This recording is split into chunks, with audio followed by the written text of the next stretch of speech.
একটি মিত্রের ভালোবাসা আমার জীবনে অনেক কিছু শিখিয়ে গেছে। আমার জীবন থেকে কেড়ে নিয়েছে অনেকগুলো বছর, কেড়ে নিয়েছে হাসি খুশি থাকা সেই আমিটাকে। আমাকে শিখিয়ে গেছে কিভাবে একা বেঁচে থাকতে হয়। আমার চোখে ভালোবাসাকে অপরাধী করে দিয়ে গেছে।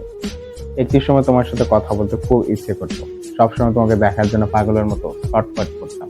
কিন্তু তখন তোমার আমার জন্য একটু মায়া হয়নি। আর এখন শুধু তোমার সাথেই নয়, কারোর সাথে কথা বলতে আমার ইচ্ছে করে না। আগে একা থাকলে আমার দম বন্ধ হয়ে আসতো, কিন্তু এখন একা থাকতে খুবই ভালো লাগে। এখন আমার কাছে মনে হয় মানুষের কাছ থেকে দূরে থাকলেই বাঁচে। তোমাকে আমি বলেছিলাম আমার সাথে এমনটি করো না, আমাকে এত কষ্ট দিও না, কিন্তু তুমি সেদিন আমার কোনো কথাই শুনোনি। এখন দেখো, ভালোবাসার প্রতি আমার কোনো অনুভূতি নেই। শুধু তোমাকে এটাই বলবো, কোনোদিন এভাবে কারো মন ভেঙে দিও না। কারণ মন ভাঙার যন্ত্রণা যে কত কষ্টের, এটি যদি তুমি একবার অনুভব করতে পারতে, তাহলে এভাবে আমাকে ধোঁকা দেওয়ার কথা কোনোদিন চিন্তাও করতে না।